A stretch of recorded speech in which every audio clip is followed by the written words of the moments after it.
Les affaires publiques n'ont plus de secret pour lui. Les vrais enjeux. Les vraies questions.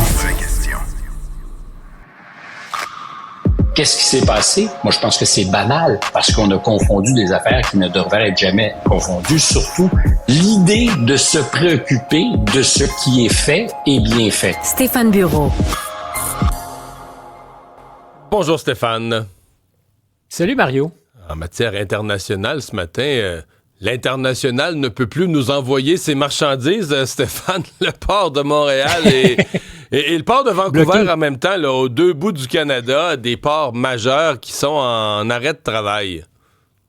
Écoute, j'en fais une courte parenthèse avant d'aller à notre plat principal. Le hasard veut que je prépare une entrevue avec Jacques Attali, que tu connais certainement, ancien conseiller du Prince. Je parle évidemment de François Mitterrand, homme de gauche, mais qui n'a pas toujours toutes ses idées à gauche pour autant, mais surtout un auteur impénitent qui en est à peu près à 100 livres, le dernier bébé. Ça s'appelle « Histoire et avenir des villes ».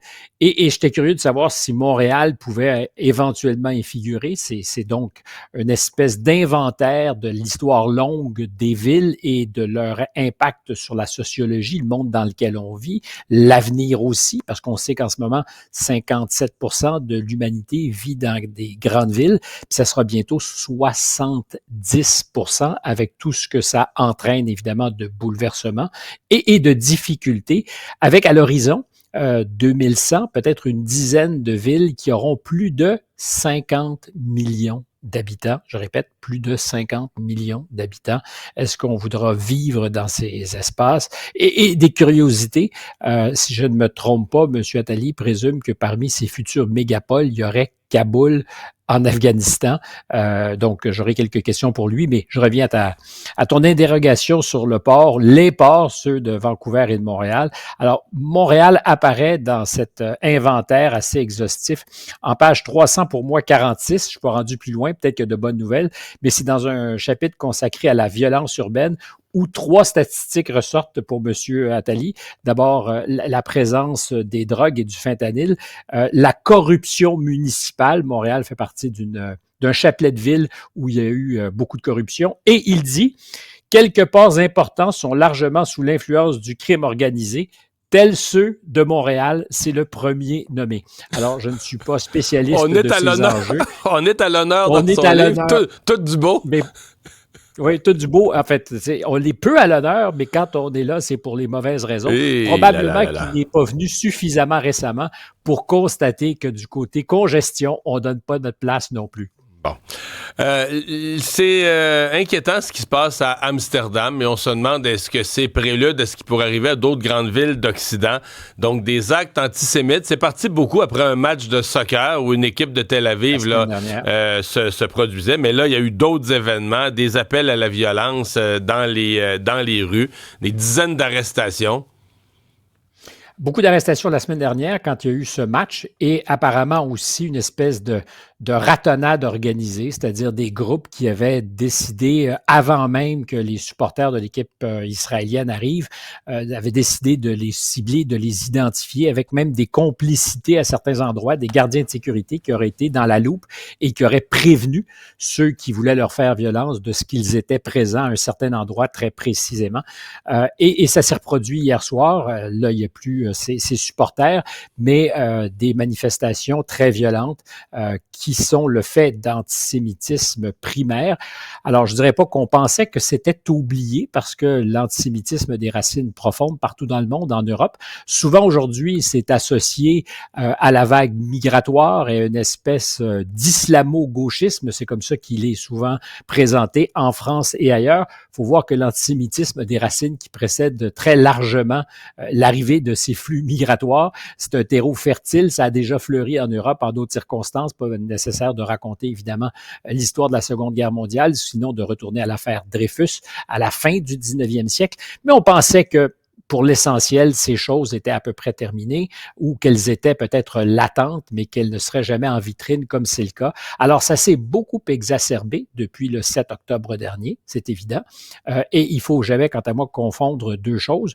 La possibilité, le droit absolu de critiquer Israël, qui n'est en rien un crime antisémite, et inversement, l'association de ce que tous les Juifs partout dans le monde seraient des cibles valables, justifiables, en raison de ce que fait, entre autres, Israël, de la guerre que Israël mène. C'est absolument débile. Ce sont des scènes qui donnent froid dans le dos. Ce sont des scènes qui font peur et qui annoncent, je ne sais pas si c'est un avenir moins radieux, mais en tout cas qui n'annonce pas le meilleur. Et je t'en parle parce que il y aura un match au Stade de France après-demain qui n'a pas été délocalisé, qui n'a pas été annulé. Le ministre de l'Intérieur a été ferme là-dessus et je pense qu'il a parfaitement raison.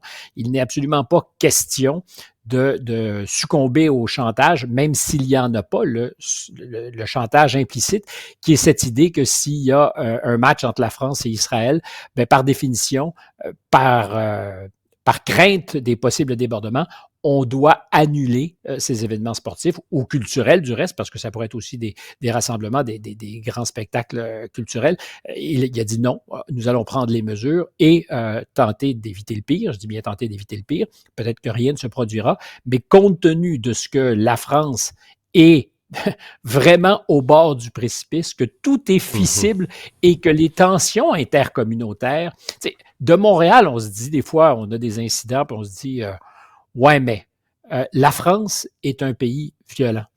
On ne le souligne probablement pas assez, c'est pas une vertu, il n'y a pas de plaisir à dire ça, mais c'est un pays extraordinairement violent. J'aime ces images que le cinéma nous inspire.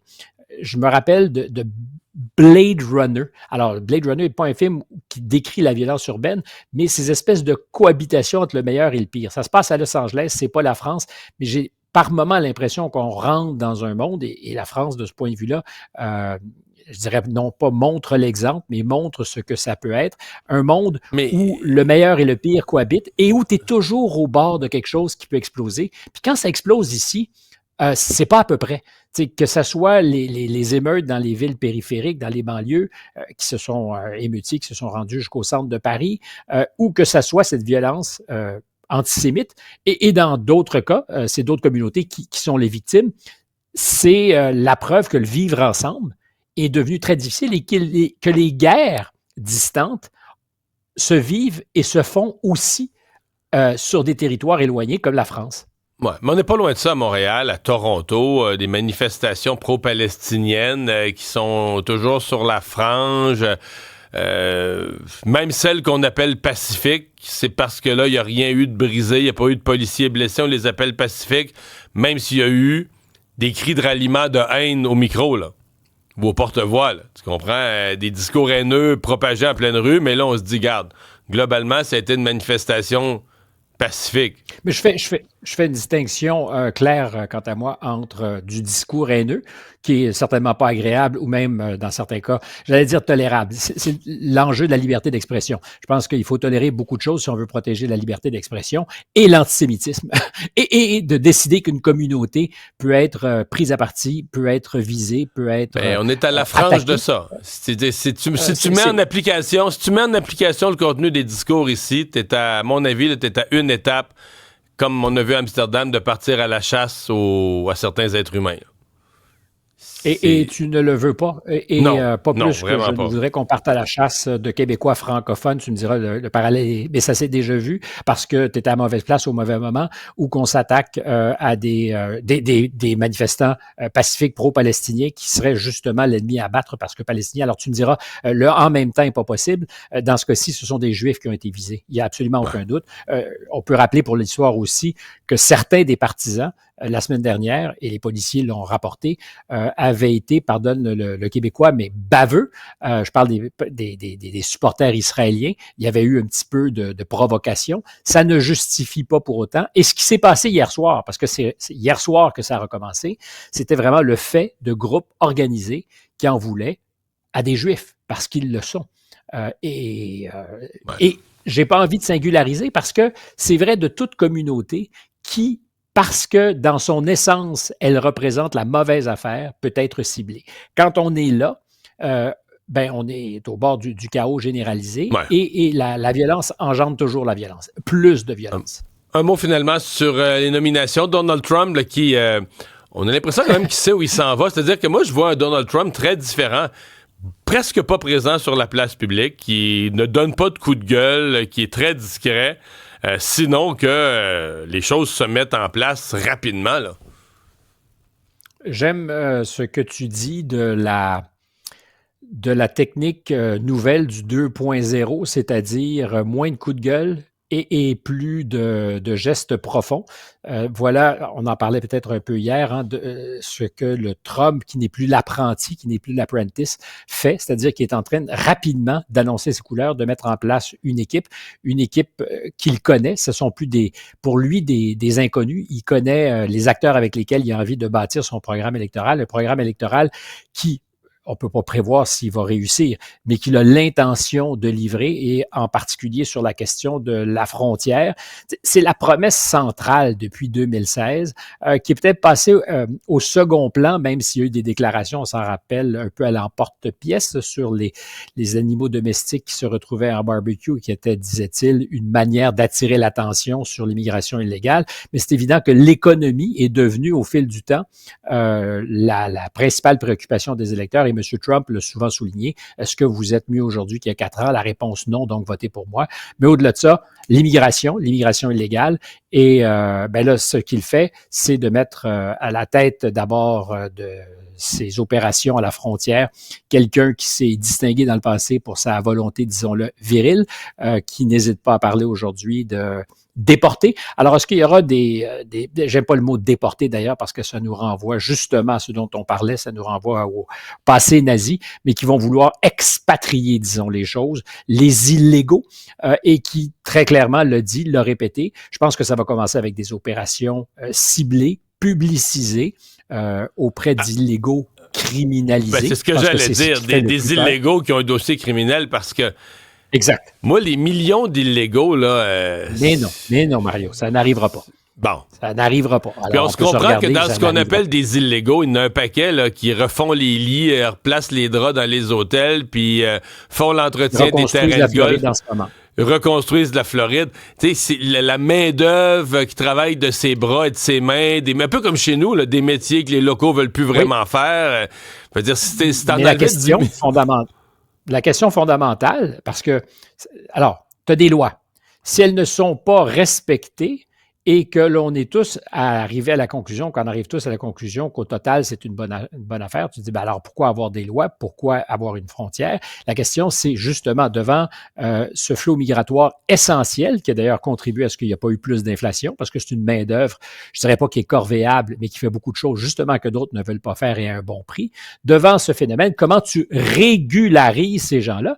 Et surtout, pour la suite des choses, comment les États-Unis, un peu comme le Canada réussit à le faire, va sélectionner. Alors, s'il y a un problème de main-d'œuvre, si ça prend des gens pour couper le gazon, ça prend des gens pour la construction, la question, c'est pas de dire on va les laisser rentrer, puis après ça, on va les embaucher. C'est de dire est-ce qu'ils peuvent créer un système où ils vont en amont sélectionner et les laisser entrer, que ces gens ne vivent pas dans la peur panique non plus d'être découverts, mis au jour, déportés. Exactement.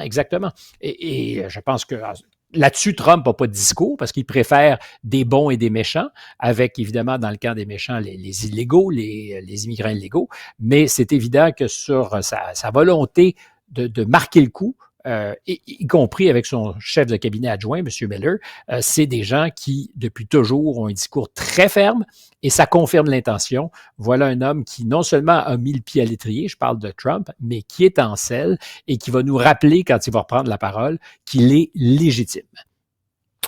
Stéphane, merci beaucoup. À demain. Salut, Mario.